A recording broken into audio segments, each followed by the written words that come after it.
very far gone people that are kind of like hiding on Instagram, like Boonk, whatever his name is. Like, he's so far gone, but like, I don't know, like behind Instagram, behind an account, right? Like, he's fine. He's just allowed to be this crazy person and just keep tormenting people. I mean, like, and for some reason, people just buy it. He's celebrated. Fucking baked sloth, man. Baked sloth. That's a personal favorite. That's yeah. I mean, I don't really get the repetition.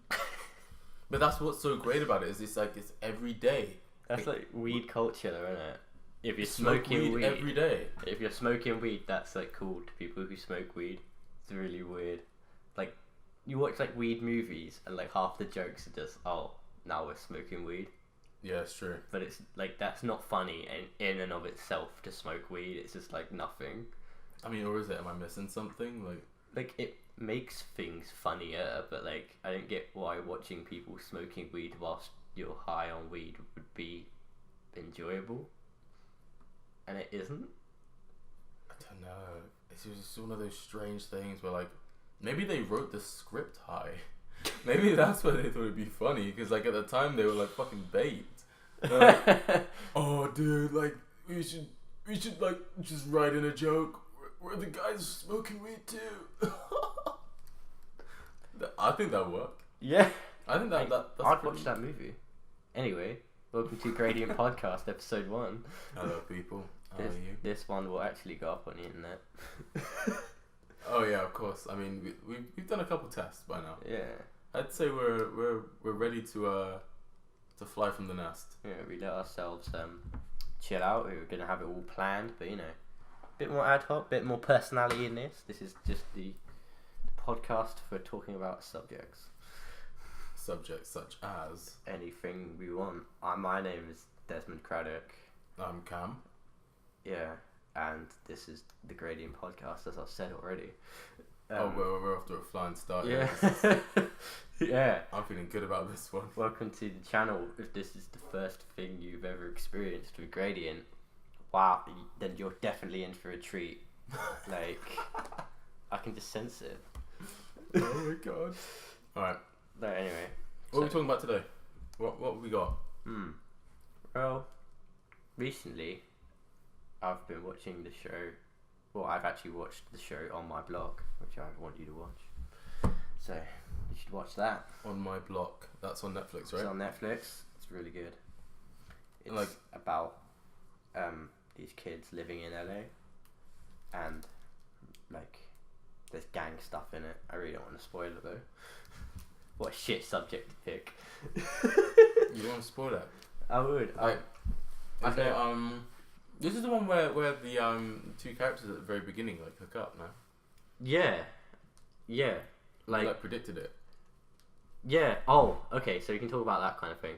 Basically, there's these 4 kids. I'll give you the lowdown actually on the beginning, and they're all best friends, right? It's before they go into high school, American high school. So I think you're like 12. Right. The summer before you do that. So they start high school like 2 years after we would in England, which is at 11. So they start at 13, 14. So like they're there, which is really fucking gross now that you think about the premise. So they're there and they're all like at a party at the beginning of the episode, and they're thinking about like, oh, what's it going to be like when we go into high school, because they're watching a high school party. They're like standing over the thing. But anyway, one of the kids has an older brother who breaks up with his girlfriend, and he gets all sad and gives him this speech. But it like, the end of the speech is basically like, you guys should stay together as mates, and he ends it off with, oh, and don't fuck Monse, which is the girl. And she's like, and then it zooms in on the girl's face, and she's like, who would want to do that anyway? And then it like turns out, and then I was sitting there thinking, well, clearly one of them is gonna fuck the girl, and this girl is like, she's like mixed race, black and white, and then there's this Mexican guy who's basically white, and then there's the these other two This Mexican There's a guy black- is basically white. I would have classed That's him the as white. first time I've ever heard a sentence like that. I would have classed him as white, but like nowadays people don't do that. But he's pale, so you know. Pablo the Pale Mexican. Yeah, Is that like racist? I don't know. Like it seems feel like like that's it seems racist. like if you're anything but like European, right? You can like be like, oh, I'm not white. I've got Mexican. Like your skin is like the same color as mine. I don't know, but that's how it felt. So, but basically, I was like, what's the most like progressive air quotes thing like pairing you could have? It's clearly gonna be Montse and that kid because he's the palest one there. And then it happened like literally the same episode, and I was like, oh, I wasn't expecting that. But that's not even like the main part of the show. That's just like something to set it up Oh damn. to make it interesting.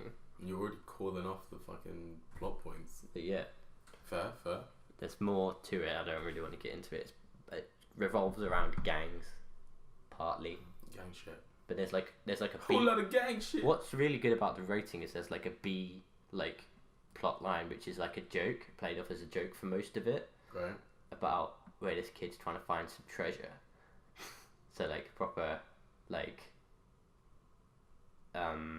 what is it, the Goonies Yeah. evocative of that. But then you get onto like and you're like, what is this? Why do they keep going back to this? But it does tie up into the story at the end of Okay. so it's I like it. So nothing is like Useless. useless Or a and waste of time. yeah. So it's not like comic relief for the sake of just nothing or to try and get cheap laughs at you. It does actually matter, which is the best part about it, and it's still funny. Cool. Okay, I'll definitely give it a So watch. that's my Netflix recommendation for the week. Oh man, that's quite the commitment. Yeah, watch that show. You're committing to like recommending a show every week. Yeah, I know what to recommend for at least the next 2 weeks. Well, that's cheating. Yeah. That's like you've been saving some up. That's okay, fair enough. Well, one of them's going to be that anime I keep talking to you about, and then the other one's going to be I've even forgotten what that's about. our old 90s show. But you'll have to tune in on episode 2 to find out that one. Oh ho ho ho! And You never guess them. my brief thoughts of that. Devilman Crybabies, your anime that you're gonna. No, it isn't, but they should. That'll be like the 3rd week. I'll try to do like something with real people in it, then animation, then something else. I like it. Okay, you're gonna like, hop genres. Yeah, and you can also recommend something if you think it's worth it. Oh, whatever. I mean, like it's old now, but I finished BoJack Horseman really recently, and I tried to get my mum into it. But what's actually insane is I didn't realize how season 1 is very it's very Family Guy-ish. Like the structure of it is, and the comedy, it relies on so many like flashbacks, so many cutaways. It doesn't feel like the same show that it ends up being. Yeah, it's like not got its footing yet. It's like Yeah, but like unsure. It's trying to like conform still to. the difference Tropes. is so extreme though. Like it's not the same show. Like it's the same voice actors. It's the Yeah, same I found characters. like season 1 a bit weird. It's bad. Like compared to the rest of it, it's relatively funny. But it's more like, you know, the Family Guy kind of shock humor. Oh, you shouldn't say that. Well, that was a bit cheeky. Like, oh. But yeah, like, I mean, towards the end of it, it's so, like, profound and actually manages to be emotional. Okay. Watching the first season again felt like a completely different show, which was really interesting. I'll have to rewatch it because I haven't seen that show. Yeah, you haven't seen it all. Like in ages. I haven't. Dude, I like, think I've go watched. back, watch, like, And I think I watched it. I have this problem with like shows in general. Like I'll ruin the experience by watching it too much. right, Like right. I'll binge, and that's not the best way of watching a show. I've realized because I'll be like, yeah, I've seen it. It was really good. But like with BoJack Horseman, sometimes it gets. You can't. I don't think that's a show that you can watch because it's like Rapid fire. yeah, it's like the same thing with my next recommendation. Like I can watch like 3 episodes of that and then I'm just like my brain's turning off. Right. But it's not bad, it's just because I'm like, alright. That's enough. I've had my fix. Yeah. Yeah, Whereas that's very much BoJack's Horseman for me. I was just like, why do I keep watching this? Like when I was watching it, because I was trying to binge it all. I binged a lot of it towards the end. Like at the beginning, I took like a break for like a couple months even. Yeah. So, like I just fell off the hype train. I mean, I'm watching it like a year after most people anyway. Yeah, as is. Like I could binge Rick and Morty. It's weird. I guess it's just personal preference, but there are certain things when if you binge them, despite you thinking they're like great, it's gonna ruin it. Right. You should really pace yourself. What kind of Rick and Morty? Was there a difference when it became like a like an ongoing narrative, like an overarching narrative? Do you find that harder to binge, or is? It might be it, because like, if it is like a long narrative, it does kind of like. Yeah, because if it's Rick and Morty, it's just episodic, so you've got the end and you've got satisfaction every time you've watched an episode, so you can just like watch it and be like, cool, it's done. Right. Cool, it's done. Whereas if it's like a long narrative, you just get it's kind of like reading a book.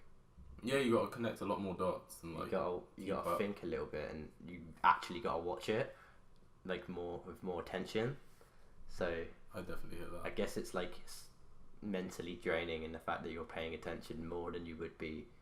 So that you couldn't really binge like Breaking Bad, because they're like, for one, they're like an hour-long episode each one, but then they're also like there's a lot going on, and the pacing is slow, so it's just like I can watch this all day.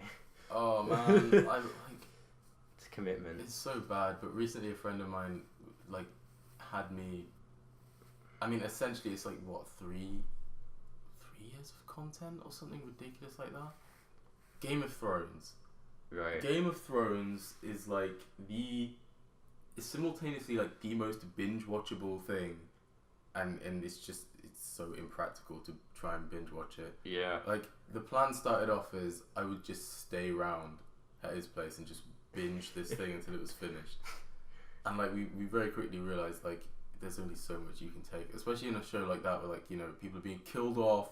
It's emotional. That's what I mean. There's like so much you have to sort of recover from it. But, yeah. And it's not a bad show, at least not in the first 3 seasons. Ooh, but do I hear opinions? The latest season is not Didn't work the for best for me, because it's just the fact that like George R. R. Martin has such a way of writing how people speak, which is believable and real, and like they'll talk about like sex or like insult each other as like dick sizes or whatever. That happens in season 1 and 2 and 3, but from the context of the books, because they're taking from that, it works the way they do it. Whereas in like the latest season, it just becomes like derivative or gratuitous the way they do it. It's like not. It doesn't have the same charm. All I can like take it down to is like charm in the way that it's done. Fair. So like, I'll have to like they'll say words like, "Oh, you got like a small dick," or whatever, but it's like it just doesn't ring right to me. So the way that people like cussing up each other's it like doesn't. passages isn't. It comes off as if they're trying too hard in the later seasons, the way it's written, and then like just certain stuff is inconsistent. That's fair enough.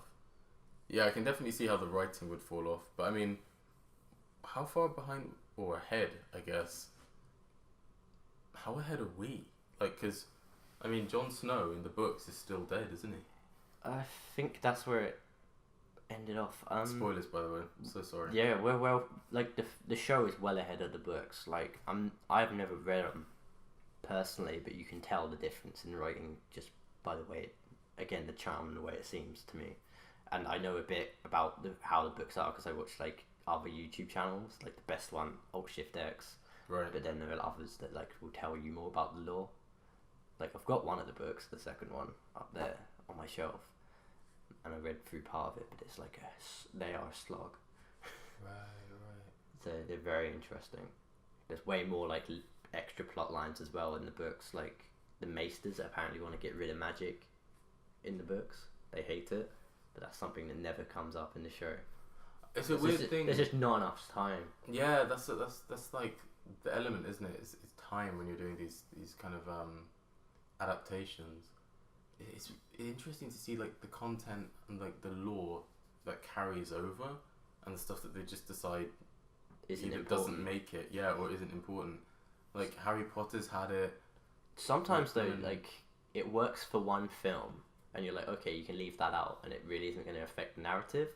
But if you're doing like Harry Potter, it kind of messes up the whole story down the line.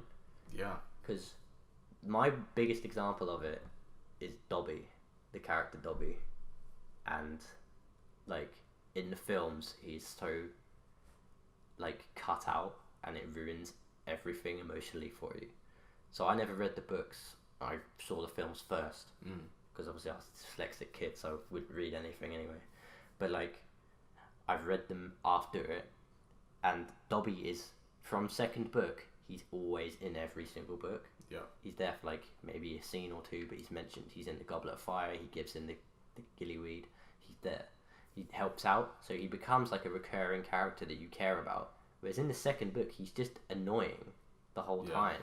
But that's what he's supposed to be. He's just trying to overly protect Harry, and he's a crazy little elf. But like, he gets freedom, and you see him change throughout the books and become like, oh, this is a cool character. Like, he has self-respect.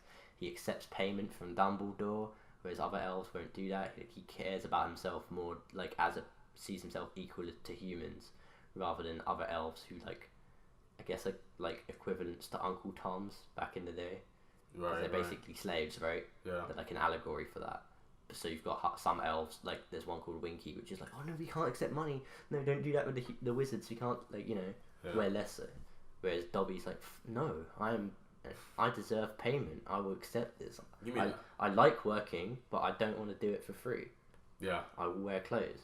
But like, he's there, and then he gets killed, and it's like, oh no, Dobby's dead. Whereas when I was watching the movies, I was like, why has Dobby come back randomly in this one movie? Like, he's gone for all of them, comes back in the end, because he was a small role in the books, but so you could leave him out. But then, because you want that emotional kick, you have to kill him. Like, it's really weird, and it ruined. He has to go. So it ruined it. That's fair. That is fair. But it is odd, like your comment about like the stuff that they leave out on the chopping room floor. Yeah, it's interesting to know. It definitely is. I'm sure that like the discussion for it is interesting, because I mean, essentially you've got all of this. In a book you're allowed to waffle. You're allowed to like go on for a bit, or like spend an entire chapter in someone's psyche, or do something really experimental. Like just swap perspectives, or like you can get away with different ways of telling stories, but with film. I feel like, because the mediums are so different, I mean, you've got worded narrative that someone's going to spend time to read and interpret on their own and, visualize on their own, versus film narrative, which is far more visually based, and you've kind of got to present them with the idea and the visuals and the dialogue and the lore, so all simultaneously. At the same time, it's always got to be present. You can't kind of pluck an idea and just spend time on it quite as freely, I feel. I think that, you've always got to be delivering, especially on these big budget films, like a Harry Potter franchise. Yeah, it's like just movie's got to be big. Like, always something's got to be happening. There's got to be something on the horizon. People need a reason to come back, or to generate hype and more revenue, essentially. So like Harry Potter, the films could for the most part, they understood like pacing, so they kept it like you were always interested if you were watching it. Yeah. Whereas like they couldn't have those low points, which is why they cut them out. So like all action. The funny stuff with like Dobby and like seeing him and talking to him again, and that he's only small part. He appears like a little bit in the book, so you can have Neville do that stuff. But just like. You're leaving it out, and then you're messing up the story in the long run. It's also also like madly interesting is how these things get spun for like different audiences.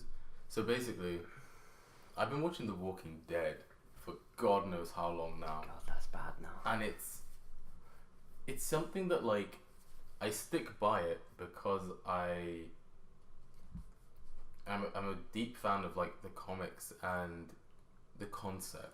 Right, like this idea that okay, fine, it's zombies again, but let's focus on the people trying to get to the point where they can rebuild, as opposed to just like it's just a survival story going nowhere. Really, it's just, you know, an action excuse, or a call to action type a deal. But yeah, it's weird because looking at it now, especially now, you see how these adaptations can get completely screwed over by the people that are like making this stuff that don't necessarily give a damn about the source material. Yeah. And so, again, spoilers here for season 8, just in case. Okay, gonna wait. Yeah, so spoilers for season 8. Like, Carl's dead. Rick's son, Yeah, I heard who about is like this. a pivotal character. He is so central to the plot in the comic books. He survived. He's the future, right? Like, everything that Rick does It's to help Carl live. yeah, like that's his entire motivation.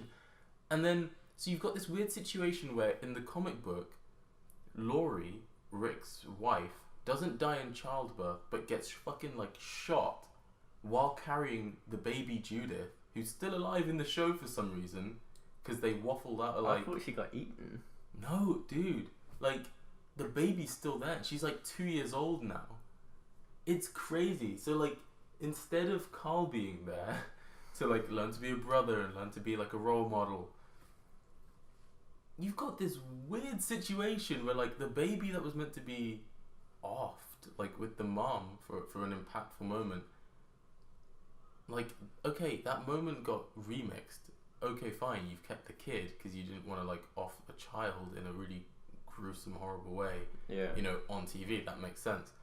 But then to like completely just say fuck the source material, you've killed off a pivotal character. And what's insane about it is I'm gonna have to do some research on this like deeper, but Carl's, like, the actor, his Chandler Riggs, I think is his name, his dad owns like a tour like thing, right? He's got like a tour attraction of some sorts, I think. And he went on his Facebook and like just angrily sort of said like, yeah, they kicked him off the show after all he's been through, and they did it like so randomly. What gives, essentially, right? He's like, Right. This wasn't fair to my son.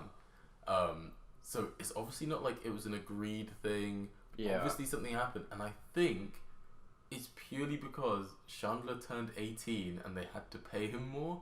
Oh. I literally that think makes sense. I really think that's it, because he's just turned 18. Yeah. So suddenly his contract changes. They're like, yeah, okay, bye.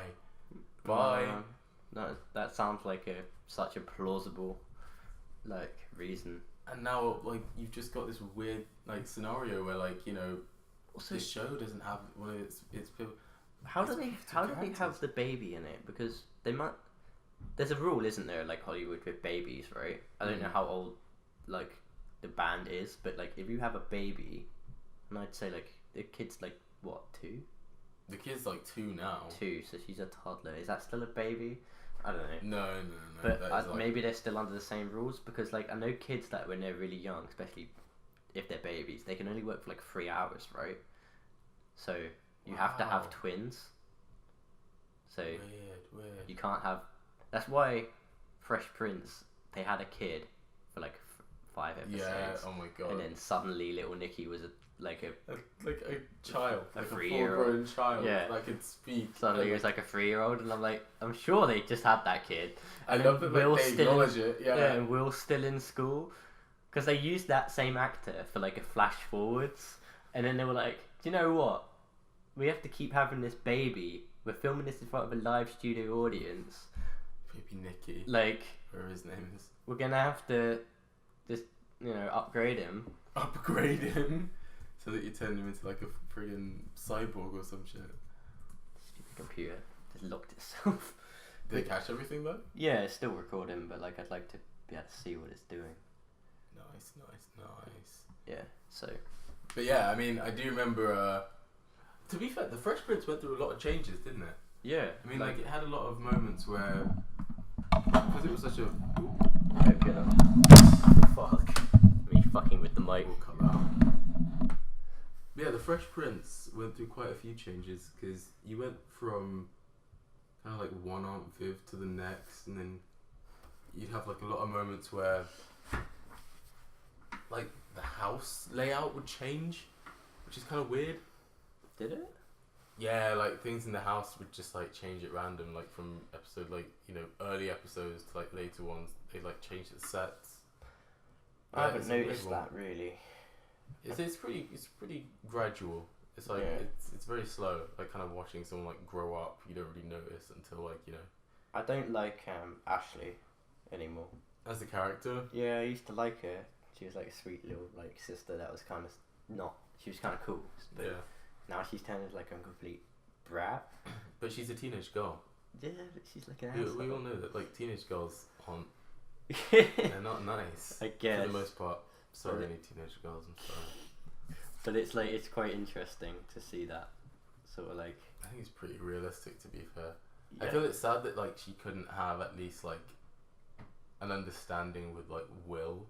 Yeah. I remember like her relationship with him changing was weird. Yeah, because she's really mean to like Will, and like Will's trying to look out for her and for the best for her, but she's like, "Oh, go away, Will. Yeah. Leave me alone." And it's just like, you've always been like tight. Why aren't you listening to him? No. It is weird. It's odd. Another weird character change is like not even in Fresh Prince, but in My Wife and Kids. I haven't seen. Where like, oh my god, wait, I'm gonna have to like find it. But there's this character called Claire, right, on My Wife and Kids, and like at some point they just changed the actor for her. But like they look nothing alike. It's proper weird. That's the same way as in Fresh Prince, isn't it? Where Viv just changes actress, and you're like, okay, now she's pale. Yeah, but I mean, they like she tries to channel a bit of the old actor. Like, she gets it more like in later episodes. Yeah. Whereas when she starts off, she's like, the first one's always going to be the best, but like when she starts off like the new Viv, she's like almost a completely different character. She's like horrible, softer and weirder. She's just like the way she acts towards people. She's not got that sass. Yeah. It's gone. I don't like it. I remember as a kid I was actually quite like disappointed and just like upset by that. I don't know what happened to the other actress, but I know. Can we look it up? I'll have a look. I'll have a look right now. You talk about like something interesting like pizza or something. Pineapple does not belong on pizza. No, I'm just gonna does put not. that. Oh, thank goodness. I'm just putting that out there because I saw this thing the other day, right? I'll see if I can find it actually. But it essentially said like all of these correct things, like, oh, it doesn't matter if you're gay or straight. It doesn't matter what race you are. Like you should believe in women's rights. You should believe in men's rights. We should all be equal. All of this, like, yes, this is obvious. We do not need to be told this stuff. Well done. And at the end of this list, it just goes, and pineapple does belong on pizza. Oh. I was just like, no, like who snuck that in there? You can't sway me by getting me to nod along to all of these very obvious, like points in a list, and then just shove your horrible pizza ethics at the bottom there. Yeah, terrible decision. Horrible. Pineapple is a fruit. It's not to be like baked up on a pizza top, man. Stop that. Don't do that. There are video games that I'm really looking for. Oh, what have you found? So apparently it's Will Smith's fault. Or something Oh, Will no. Smith. According to various reports, Hubert, the actress who played the original Aunt Viv, has a long-standing feud with Will Smith, with her attitude leading to the violation and ultimately termination of her contract after the third season. The actress fell pregnant in real life in 1992, which was used to create a plotline whereby Nikki Banks, Vivian's son, and Will's baby cousin was brought into the show. However, Smith claimed the feud stretched far further back than this in 1993 interview. I can say straight up that Janet Herbert wanted to be wanted this show to be the Aunt Viv of Bel Air show. I know she's going to dog me in the press. Sorry, I'm bad at reading. She was basically gone for $250,000 a year to do nothing. To nothing. Wait. She has basically gone from $250,000 a year to nothing. She's mad now, but she's been mad all along. She said once, "I've been in the business for 10 years and this snotty-nosed punk comes along and gets a show. No matter what, to her, I'm just the Antichrist." Oh my god. So basically she's jealous of Will Smith getting a show. I mean, according to Will Smith. Ooh, I mean, dropped my phone. Yeah, yeah, you'd be envious. You'd 10 years and a kid comes up, but it's his idea. Love, if you haven't got an idea or like a vision, $250,000 a show as well. I would not be complaining. Yeah, just to play his auntie. I really wouldn't. Like, nothing saying you can't go act in another show. Oh, we were saying she's the best Aunt Viv and all this shit. Now she still is. Yeah. But she's actually she's a bit of a bitch. The fresh bitch of Bel Air. Oh, I've got my phone. Oh, hello. The Aunt Viv of Bel Air. That's what they wanted it to be. Hang on, the Aunt. I'd have watched that show. I would fully watch a spin-off of just Aunt Viv, like, just going to her job as like a university professor writing a book. Yeah, it'd be so dull though. And like occasionally you'd see Will and Carlton and all the others as she walked into the kitchen, and then like it would cut back to her like driving off to work. It's like unedited footage of her just like sleeping on the couch. Like every episode is 24 hours long and it goes on every day of the year. The actress is like, "Why can't I leave? Why?" Oh my god. Hang on, I'm actually looking something up here. Something to do with our beloved Smith. Oh man. Okay, so get this. I read about this recently. This is from December 14th, 2017. I mean, judging by the fact that it's March 2018. It's pretty recent stuff. Yeah. So get this. Hollywood star Will Smith is sparking Scientology rumors amongst fans. Oh god. Yeah. There are a few topics in Hollywood as decisive as Scientology. The hot button religion has a bad reputation for being more of a cult than a faith. Which, I mean, if you've seen the bloody Louis Theroux documentaries on Scientology, they are creepy people, man. They have a lot of, as I understand it as well, they have like a lot of information. Like they get you to tell them all your private like sins basically. Yeah, dude. And they're not like, I don't know, the Catholic Church, which is something that you can sort of hold them up for. At least when they say we'll keep your shit secret, they keep it secret for better or for worse. Whereas like with Scientology, you're a rich celebrity, right? Mm-hmm. You're like, I want to leave. They're like, cool, then we'll just tell some people about how you insert disgusting whatever you told us that you're ashamed of. It doesn't really matter what it is, you're ashamed of it. You confessed it as a sin.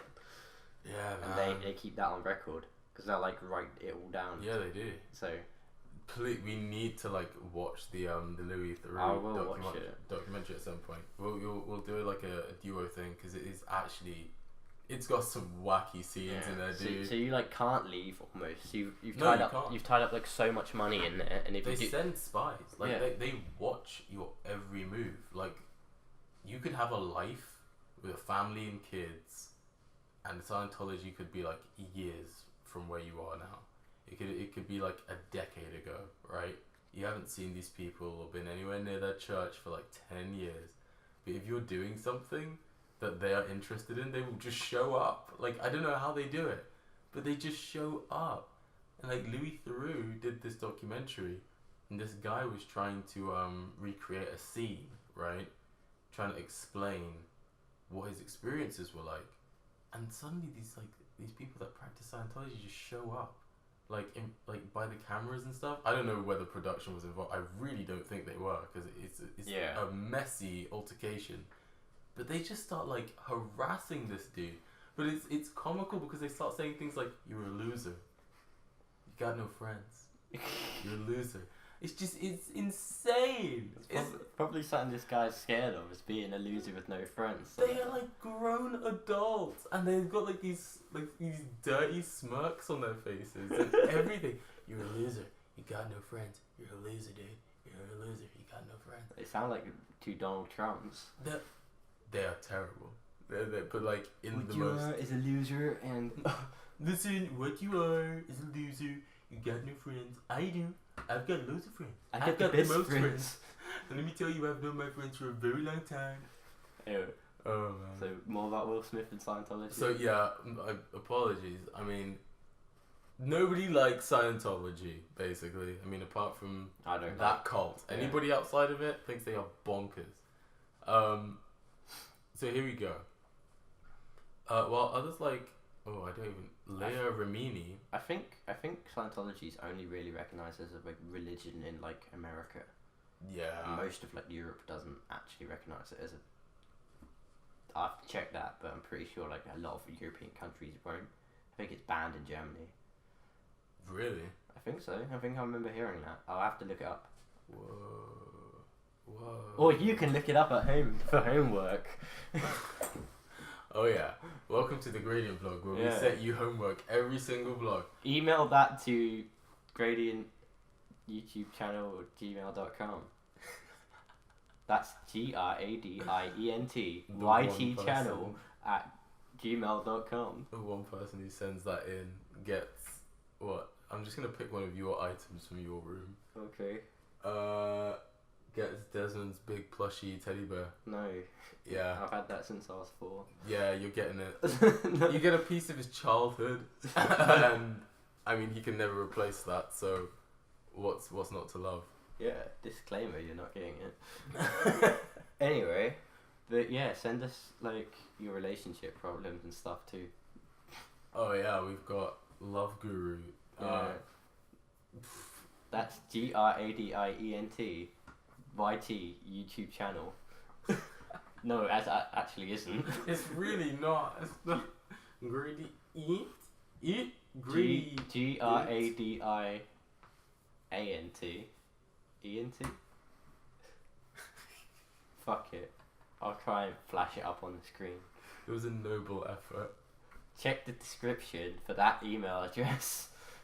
Oh my god. Alright, I'm gonna get back to Will Smith. So, Will Smith, okay, in particular, has sparked rumours about being a possible Scientologist after Leia said that his wife, Jada Pinkett Smith, belongs to the religion. She goes, Jada's been in Scientology a long time.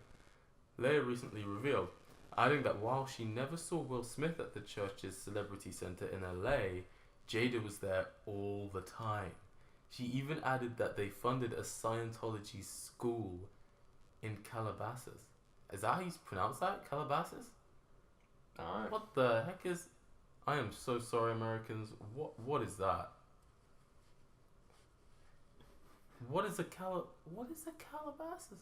Is it like a part of LA apparently? It's a city in Los Angeles. Ooh.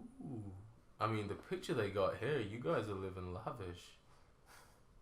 Jeez, look at these villas. Shit. Is it all bougie? Boy. Yes, it is bougie. Boy. Oh god, is that a tennis court? Shit. That is a nice... Yeah, I wouldn't mind living in that house. It's the home of Scientology. Jesus. Knock knock, who's there? Science, bitch. Aliens. Science, bitch. You got aliens? Scienceology.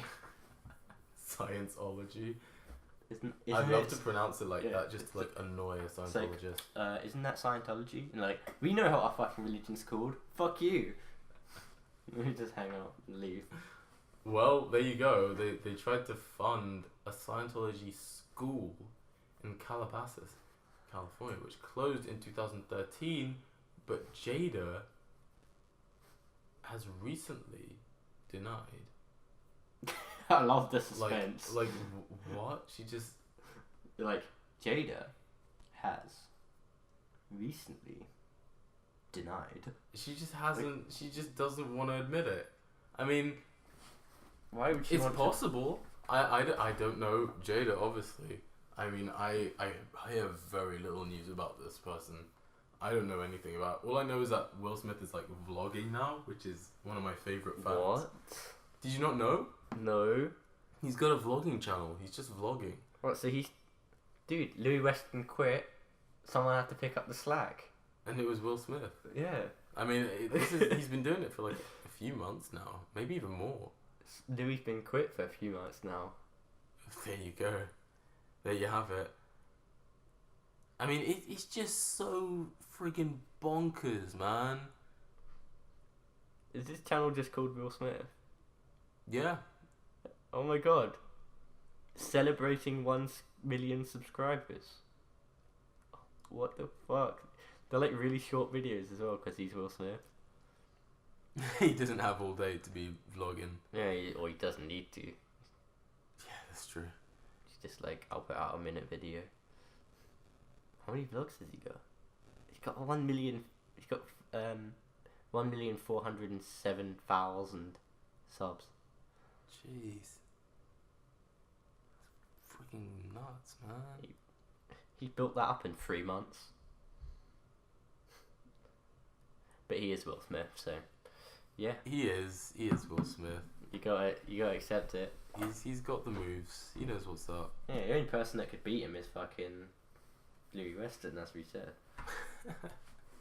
And his amazing new movie or short film, which is soon to be oh my god, you're not gonna promote a Louis. success throughout the world. Oh boy. L.A. Weston. I told you I want Louis to be successful on YouTube. My internet is cutting out. But yeah, L.A. Weston made a new film, and it is called... What is it called? See, my brain's not... Cheap Wine. My brain's the movie. My brain's not big enough to like keep in the brilliance of the title. Well, what is it? It's called Night Dreams short film. Night Dreams. Yeah, dude. There's nothing to do with night or dreams in that. It's called Night Dreams. She goes home and it's the daytime. Mate, you said you loved it. I mean, ironically, sure. Ironically, it is one of the best watches ever. Yeah. See? Don't mask your ironics. I mean, it's unironically. I told him it was a new film. He was like, I'm gonna watch it. Like the same second. He's just trying to lie and act cool because he thinks people aren't gonna get. You think people aren't gonna get Louis Weston? Okay, look, I love Louis Weston. All right. Jeez, I don't want to. What if he hears this? What if Louis hears this and This substandard he thinks podcast. I'm weird or something? Yeah. What if he just thinks I'm a bit too into it? We love his content. I've got a friend request from Regan Mart. What's he saying? I just doxed him. It's just a friend request. I thought we were friends ages ago. Ask him what he wants. See if he replies, just your friendship. I got loads of friend requests that I've never replied to because I don't want these people to send them again. I've got loads of friend requests. Like, I just don't respond to them because I don't have the time. well, I've no, got plenty of friends already. they're built up over the years, but like, if you don't want people to be your friend on Facebook and you also don't want to have to block them, just leave their friend request unanswered for the rest of your life. Damn. And there's nothing they can do after that. Damn. They make another account, send you a friend request, just leave it unanswered. If you don't know who it is that's asking you to be their friend, leave it unanswered. Jeez.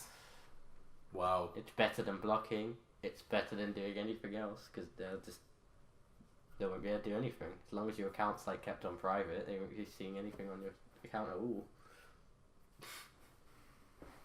That's such a cruel, like, calculated way of getting rid of someone. Well, I used to have I this mean, to be fair, not that cruel. I used to have this Actually, person that pretty would send me a friend request. I'd say, oh, I don't want to be your friend because we went to the same school. But then he'd send me another one, and like a couple of weeks later or whatever, thinking like I'd missed it or whatever, it didn't go through. So then I just stopped replying to them, and I realised like you can't send them again. The worst you can do is get rid of it, and then I can forget about it. Yeah, very fair. It's just left forever. Jeez. Whereas if I blocked them, they'd be like, oh, this person's blocked you. And then they'd think I was an asshole.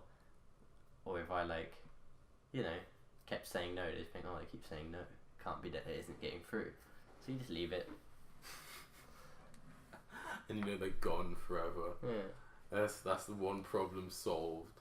Yeah. They've been exterminated from the friggin' system. It's like that joke in, I can't remember what I think it's The Simpsons, where it's just like, Homer, what did you do? And then he's like, Marge, I don't want to lie to you. And then he just walks out the room. Damn. Don't say anything. I need to find that scene. I think that's The Simpsons. It literally is a joke where they're like, what did you do? And it's like, honey, I don't want to lie to you. And then the person just says nothing. I found it. That's funny. I used to be able to go down there. Going bowling, not back of end stands. Why do you have so many bowling balls? I'm not gonna lie to you, Marge. So long. Amazing. Oh my god. I'm just not gonna lie. I'm not gonna say the truth, but you know, I'm not gonna lie. I'm not gonna make something up either. I mean, that's fair enough. An advert just kicking up. That's fair enough. I respect him for that. Yeah, don't lie. Solid. Good on you, mate. You didn't. It's like when your friend is like, oh, do I look fat in this? You just sort of avoid it. You don't look really. You don't look too thin. You don't look uncomfortable in it. It's not for me to say. Do you feel good? I mean, that is pretty much just a hard yes. You look fat in that, but at least you feel good about yourself. Or you just change the subject. I mean, to be Subtly. fair, I'd actually be interested. I'm not sure. This is going on SoundCloud, right? Like, what kind of SoundCloud, YouTube, it go on YouTube. like? It'll be I've on got SoundCloud first, probably, because I'll just upload it there. So something that I really do want to get to the bottom of is this, like, what people call fat acceptance. We've talked about this before. Yeah. I feel it's just like, it's almost like this aversion of like something that's very straightforward. Like, being, you know, overweight is not healthy for Right. anybody, but that does not mean that someone should be shamed or humiliated or called out for it. Yeah, no one should be for almost anything. I feel like Except for, like, illegal shit. it's honestly, it weirds me out that these kind of conversations can last so long. Like, that's so simple to me. Like, the word is wrong as well. Like, acceptance. Because it's like, how can you not accept fat people as...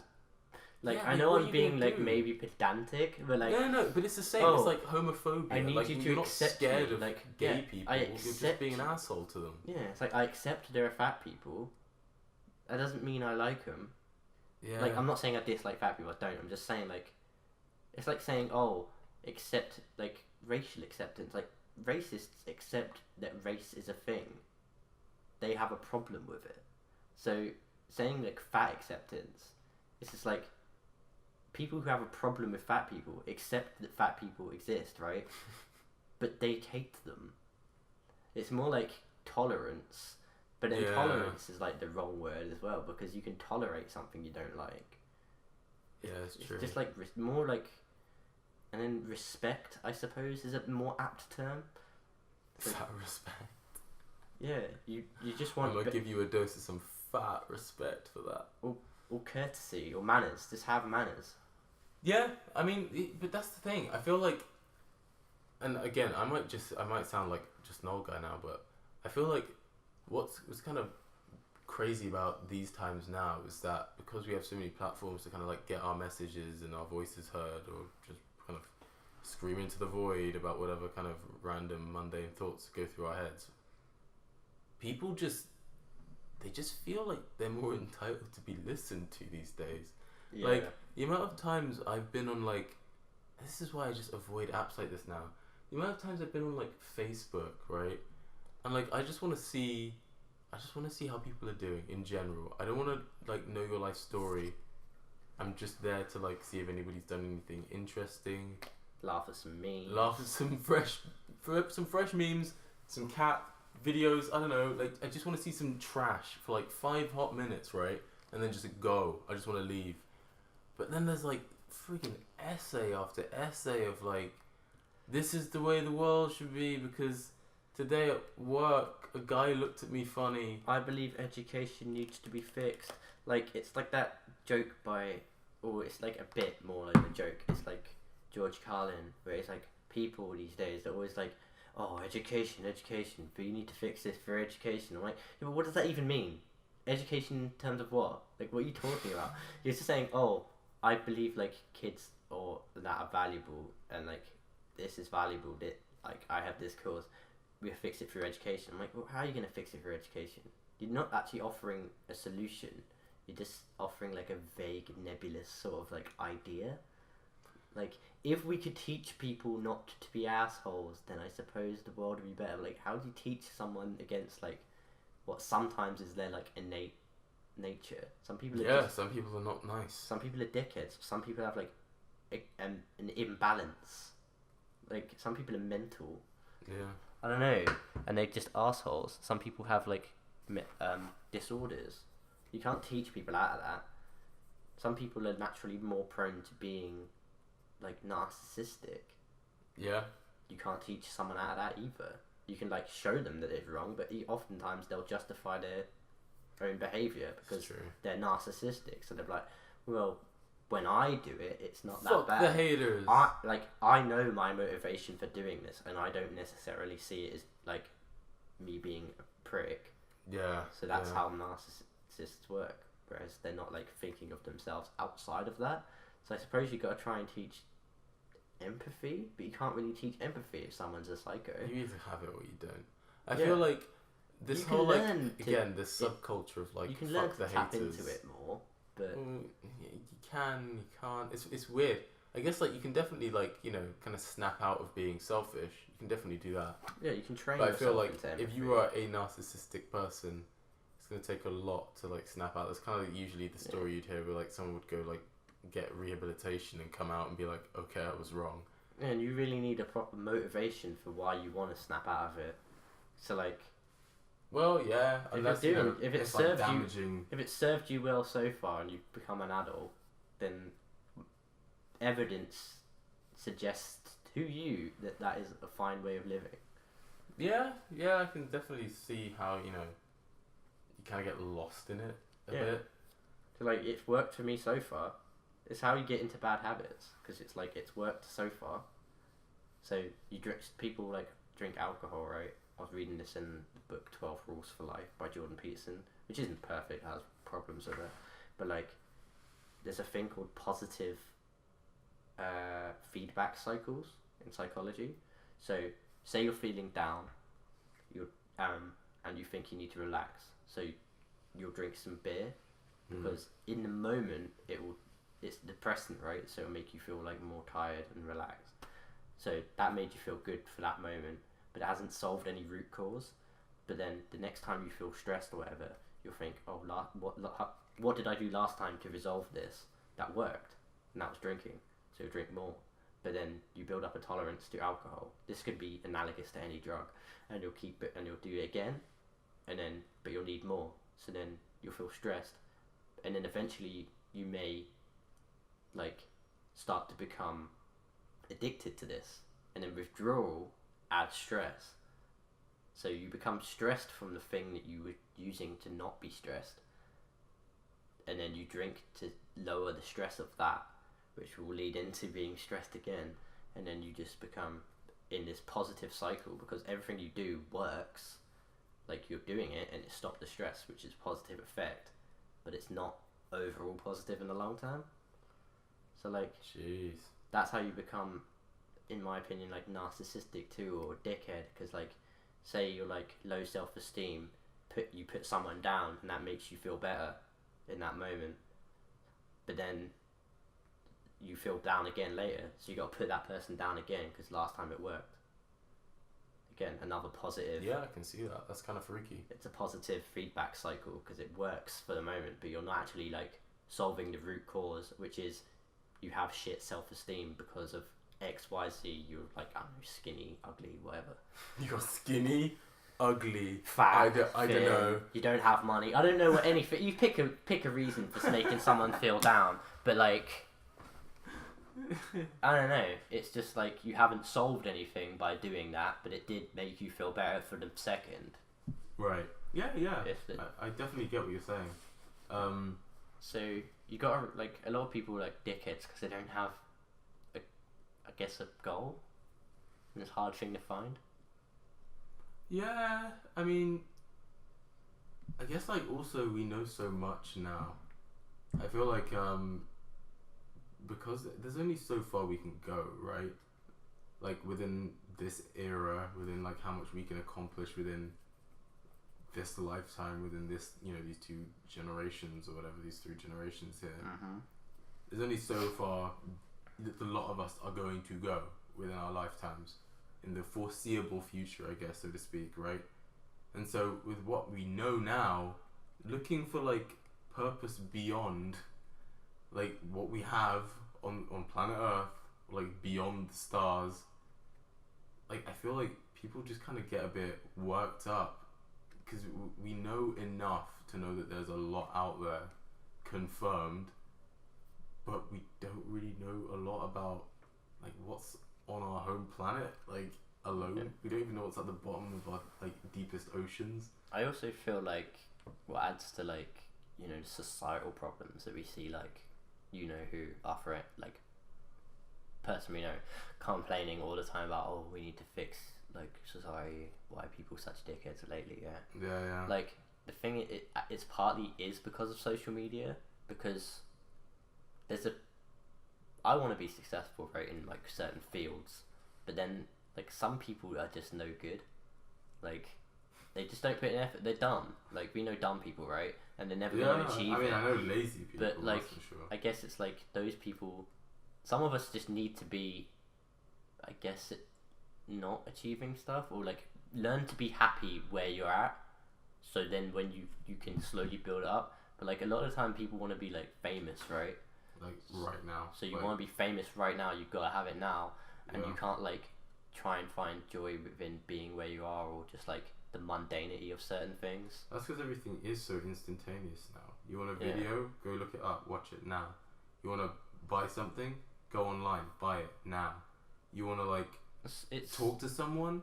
Phone them up. There they are. Now. It leads It's like, to that whole like disconnectedness and stuff, and not feeling like you yourself, and because you want to be where you're envisioning, rather than like trying to find like, okay, compared to what I have been, I have progressed from that. You're just like stuck of like, oh, I'm still, you feel like you're stagnant, right? Which is why it's kind of good as an artist, which is what we do, to look at your old shit. And I mean literally your old crap drawings compared to what you do now. You're just like, actually, I can understand form. I mean, you see me. I update old things all the time. Yeah. There's something quite cathartic about like finding something that's old that looks really bad, Yeah. and just like fixing it up, almost like doing a repair job on something. Yeah, and realizing like I actually did that and thought it was good. Yeah, at some point that was the best you could do, probably. Yeah. And you thought, yeah, that's great. I'm proud of that. So I guess it's the same with like other careers. You could do the same thing with like that aren't necessarily like creative. Everything's creative though, but like Yeah, if in their like own rights, you're in definitely. like a banking job or whatever, but like last year I was managing like this much. Now I'm allowed to do this. You know, it's looking back at shit. But Reflection. don't get stuck on it, because I find like people get as well in today's society are so like stuck on nostalgia, man. I feel like there's a lot to be like celebrated in like times before now. I think what's really cool about now, before I sound like, you know, complete and utter like cynic, is we have the opportunity to be so interconnected, and we have the opportunity to see so much of the world like vicariously through all these different kinds of, you know, services like Twitter, YouTube, Facebook, whatever. You know, you could be on the other side of the planet and just live stream like anything to me, like in that moment, which is pretty freaking incredible when you consider that this tech has not been around very long. Like, it's pretty new in the history of man. This is a pretty big, you know, milestone, right? Like in the past couple decades. So gotta you know, give props for that, and you know, appreciate that, the fact that, for example, Z's away in Portugal, but you can still talk to her, like, you know, like you can just phone her up and see her face. I haven't not seen her face or actually like spoke to her over that sort of service once. Like, he called me like almost, but it's still so it's like, there's actually a joke by a comedian, and I can't remember his name, but it's on Netflix. The show's called Woke-ish, and he's like, you never, I think it's that one anyway, I hope it's the right comedian, or it might, actually I think it's Chris Rock, and that's Tambourine. Check out Woke-ish and Tambourine, they're both good shows, but one of them said a joke that was like, you're never away from your partner really anymore, they're in your pocket constantly. So like, he's like going on about how like you'll get a woman nowadays, it's like, oh, why don't you want to talk when you're at home, when you come home, and it's like, I've been speaking to you all fucking day, you're there. Like, I haven't had time not to speak to you. Now I'm just sitting down relaxing, say I got nothing to say. You've heard it all, you know everything that happened to me, and it's like, that's kind of true. So like, Zoe will come back and she'll be like, oh, so how is your like Easter? Probably at some point, because you know you got to start a conversation somewhere, and I'll be like, but you know what happened, I updated you every day. Same as what you were doing, but it's still interesting. Like, I think like the difference between like that is that I'll still like happily listen and happily explain, but it will be part of my brain, like the cynical part, which I tend to shut up more now that I'm a bit older, which is like, you know all that anyway. But like when I was like 15 or whatever, it'd be like, well, you fucking know. Why are you asking? You already know what's going on. Yeah, like if your parents like ask you what's happening or whatever, you're like, oh, it's just shit school. I told you already. Why are you asking me this? I'm sick of explaining. But like, you know, you gotta shut that part of your brain off. Well, yeah, when it serves best, definitely. Yeah, I mean, there is a lot that's like really cool and fascinating. And today. Again, I feel like, you know, there's just so much going on. But I feel like because there's so much going on, because things move so quickly, it's hard to be, you know, in the moment, or it's hard to just kind of appreciate the simpler things, because there is so much consumerism, man. Yeah. Like, tech moves so quick. That's what I'm saying. Like, as soon as you buy like one, like iPhones for example, like, didn't they just release like 5 different phones in the same year? Like, at the same conference, they're like, here's 2 versions of the iPhone 10. Oh, and also the 8 or whatever it was. Dude, is it even a 9? I don't freaking know. I don't know. I just find myself like falling prey to the fact that like falling into being just a consumer of like content. Because there's so much content now, like readily available, as you were saying. We're that I'm just like, in it. I find myself like sponging it, and it's like, it's not necessarily improving anything, because you're just sitting there sponging, and I hate that when that happens. And like, I feel like a lot of us fall prey to it, and I'm just like, why am I sponging this? I'm like not focusing on anything, and it's like more like escaping from like, the mundanity of like certain things. Like, certain things are just mundane, but like, if you can like learn to reconnect to yourself, you can not be like hating it. But most people are like stuck to their phone trying to like constantly progress, which is fine. you do want to progress yourself and like improve, but like once if you forget to like see where you've been, you're just like on a mad like road to nowhere. And the thing is, right, like a lot of the time that you spend watching your phone, like a lot of it is spent watching people in positions that you'd like to be in. Yeah. And I feel like that's what's so dangerous. I feel like, you know, a lot of this time that's spent watching people in positions that you aspire to be at some point, right? Blended with this like instantaneous like gratification culture for like especially us young people of like if you want something just go get it now, like everything is now, you got a question, Google it, you got like that instantaneous just like motif of everything.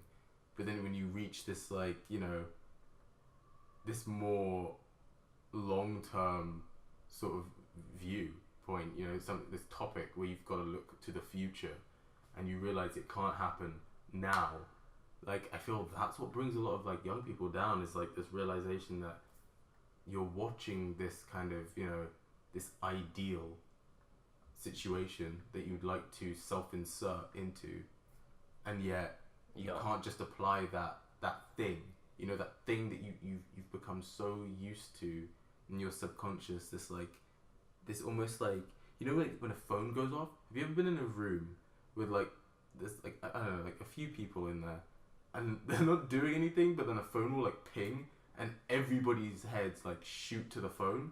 Yeah. That shit's creepy. Like, but it's what people do now. Like, that is like such a great visual. Do you know what I mean though? It's like, it's that instant gratification. Like that shit dopes us up. Like that ping sound. We're addicted to dopamine. And yeah, but like that's crazy. Novelty. It's crazy. It's like, yeah, it's mental. But like, I'm just saying, like, basically, I think people, especially our generation, I know I do, because I just need to learn patience, which is what I've tried to do. So I'd suggest you try meditating or something if you're finding these things like that we're discussing. I guess like they apply if you're empathetic to them, because I feel like a lot of people go through it, and I'm just like, just try and learn patience. And like doing animation, it also teaches us patience, man, because that's something that takes a while. So doing something creative like that will teach you patience, but then not necessarily you also have to train it. I mean, any discipline, like a musical instrument, learning a writing. discipline will improve your creativity as well. Yeah, exactly. Which is so weird. Like, you think creativity is all airy, like, oh, I have to think and let myself go. But you've also got to learn to like let yourself go the correct way. Yeah. Not like the way that school will do it, where they'll try and box you in, but like you've got to learn to like, you want to be able to draw forms, so you've got to like train your muscles to remember how to draw it. Yeah, definitely. If that makes any sense. Which is hard, by the way. Yeah, it's not easy. Takes ages, but again, that'll teach you patience. So you got to train your brain to learn how to wait for that gratification. Yeah, for me, it's just like getting to the point. Because I remember at the end of like I think it was last year, like quite recently, I had that moment where like, you know, I was in a room and people just kind of shot for their phones, and it freaked me out because I've gotten into the habit recently of just like leaving mine behind, or like just muting social media like for a few hours at a time, and it is freeing. Like, it is so good. It is so good to just like not be near it for a little bit, like a day, just not have to worry about it, because it's constant. Like, it is a constant thing. And if you're on the tube or like whatever, and you look down like just the aisle, dude, you see so many screens. I was gonna say that to you this morning actually. I was like on the tube, and this same freaky sort of way, this woman had her phone out, was looking at it, and I was looking at her hand because it was weird, because she had that ring thing that you can stick on the back of your iPhone. Oh yeah. One of those. Yeah. And I guess it stops you dropping it, even though the ring is so big. Like but like, she had this. She was typing something out, sending a text or whatever, putting on some song, puts it in her pocket. Literally half a second passes, pulls it out, and is like, looking at it again fast and typing something else out furiously and then puts it back and it's like this and like almost does it again and I'm like, what the fuck? She like couldn't go for like a second without having it. Maybe she really had something to type in, but like it was just weird. Yeah, I mean it's again, I know, like I'm aware of like this fuck the haters culture is like kind of, it's hugely applied to this now.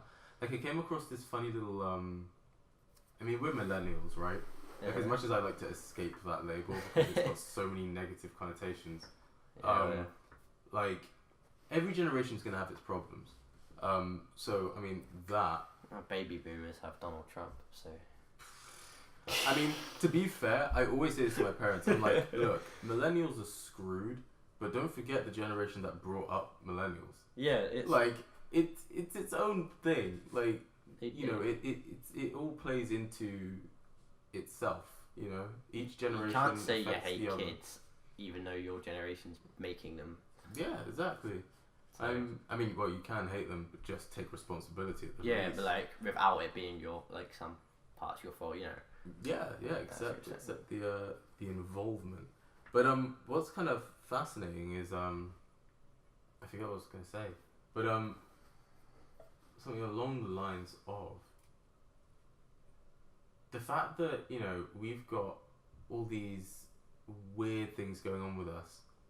I find that a lot of people are willing to like ignore or shut the door on like very blatant, like reoccurring issues. Like the other day, I saw like this funny little tweet where someone was like, "Oh, the only criticism I'm accepting for millennials is like this one song that's been made," and I was like, "Wait, see, you can't accept that there's more wrong." But like, I feel obviously, you know, that's hyperbole, you know.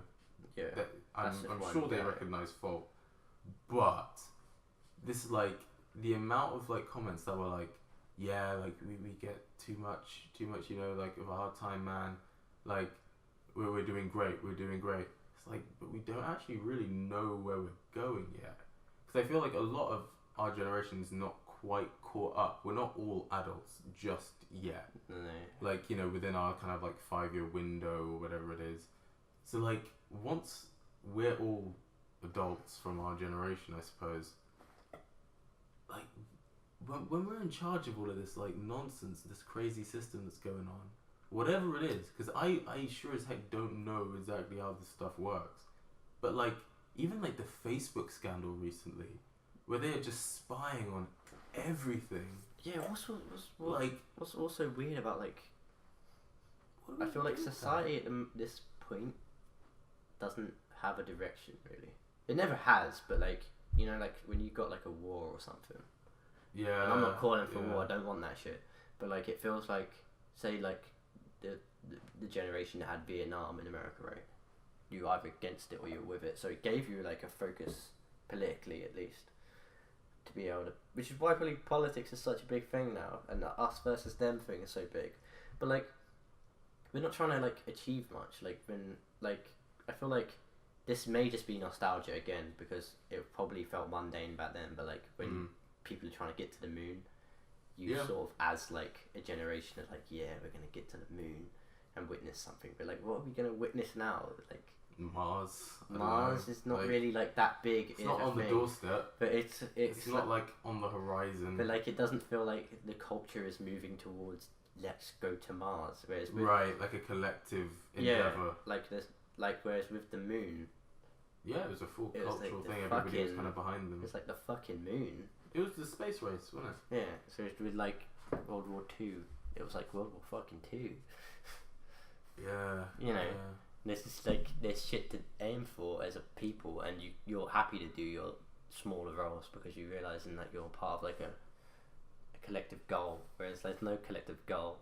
No, it's a good point. Like when people say things like success now, serve the economy or be a part of the economy, like to me, especially as like a teen, I was like, what the heck does that even mean? Doesn't mean anything. Why should I want to be a part of the economy? Like, what are we doing besides avoiding like economic failure. And like, Or like a second credit crunch, which sounds like a bloody cereal. like you could blame it on like, I don't know, the loss really. Like we're losing more faith as time goes. So that used to be something that people would be like, okay, so we've all got this common thing. Like basically we're losing community, but like I don't think like I'm an atheist. So I'm not like saying, oh, we should bring that back. But I recognize like the power it has to like bring you together, as give you a sense of community and like common purpose. Yeah, I mean, once you have shared morals, that's pretty strong. Shared common purpose. Whereas like now it's like, again, we know more about like the way the world works, so it seems it's less and less prevalent in people anyway. So it's just like, I feel like we need more of a common purpose, and I'm not sure what that would be. Well, I mean, like, which is interesting. For a long time, the fact that we know, again, I mean, we know so much and so little at the same time. Like, it's a simultaneous thing. We know a lot compared to, you know, how much we did a few decades ago. Years ago, yeah. Yeah, and then, of course, you've got, like, you know, the absolute enormity of everything without getting too bloody existential. We don't know anything at all, right? Like, yeah. The more you know, the more you realise you don't know. Exactly. And I feel like that's seeped into our culture a lot, right? Yeah. Like, it's everywhere. Again, I repeat the Facebook scandal thing. You think you know Facebook, you've been using it for God knows how many years, and like, and I'm watching the news, and even the news anchor is like, oh, I'm interviewing you about, you know, this thing. You didn't know about it. I didn't know about it. Like, what are we even talking about? Like, how did I, as a Facebook user, not know that Facebook is spying on me? And how did you, the social media expert, not know that Facebook is spying on me? So, like, what are we doing? Like, we know nothing, and yet we're relying on this service all the time. Like, it's weird. And then, like, even in our media, like Rick and Morty, even it's like nihilistic. Like, fuck it. Like everything's meta now, and it's all like. And like even music is like it kind of just drones on a bit, and it's just so like aware of itself, and like I'm listening to this like, what's his name, Daniel Caesar, but there are like hundreds of like artists that sound very similar in terms of sound. Yeah. Because like I'll listen to him, and then it will just start randomly shifting through songs on like Spotify, right? And like you couldn't tell that there was somebody else. Other than the voice is slightly different, but like in terms of like the composing of the music, I'm like, it's just the same. It's just like weird. And then you've got like meta people like Donald Glover, which will sing about how rap is and stuff, and I was just like, oh my god, even worse is Taylor Swift. Yeah. Look What You Made Me Do. Yeah. Where she literally she starts the song with, "Can I speak to Taylor?" or whatever. No, because she's dead. It's like. What? Like, you're acknowledging your personality. Yeah, your original. Your fake, like, persona is now dead, your and you're brand. reviving. Yeah, like, that's bonkers. That's, like, insanity. Yeah. And she's just, like, an advert for the new Taylor. You look at YouTube, even. YouTube's this weird meta thing where, like, everybody's plugging merch, but, like, acknowledging that they're plugging merch. And well, they actually have to, because it's the law. What? Well, in this country, if you have promotion, paid promotion, you have to fucking say it in the video if you're trying to, or else it's against. Oh no, not like sponsorship. Like, just straight up. This is my T-shirt that I made. Please go buy it. Well, that makes. I don't know. That's always been like that, but it's very weird. But it's like it's an awareness of everybody's doing that. It's the awareness of. Yeah, here's another one of these. Yeah. This is how the website is now. Yeah, if you want to make extra money, let's sell T-shirts. Yeah, like, but it's again, it's that self-awareness of like, you know, there seems to be this rhythm in everything. Yeah, you get big enough, you start selling T-shirts. I don't know. Anyway, it's been an hour and 18 minutes. Ooh. 19 minutes exactly as I said that. So. Very nice. Should we take it to 20? Should we wrap up in a minute? minute? Yeah, we'll wrap up this little amble and say like subscribe to the channel. There should be more coming soon. Smash the like button. Smash That's that meta, like, right? give us 1,700 likes. Bloody hell, that's a bit ambitious. 1,700 on the first video. Specifically? Yeah, I don't want any more than that. No more? I don't want to be a fucking What's the least you're willing to accept? like 5. 5. Yeah. Louis gotten 5 before, hasn't he? Anywhere between, yeah, like 3 of them are us. We're coming for you, Louis. Anywhere between 1,700 and 5, please. Alright, well, that about does it. Yeah, subscribe to this. So, yeah. Thanks for joining us. See you next time. Bye.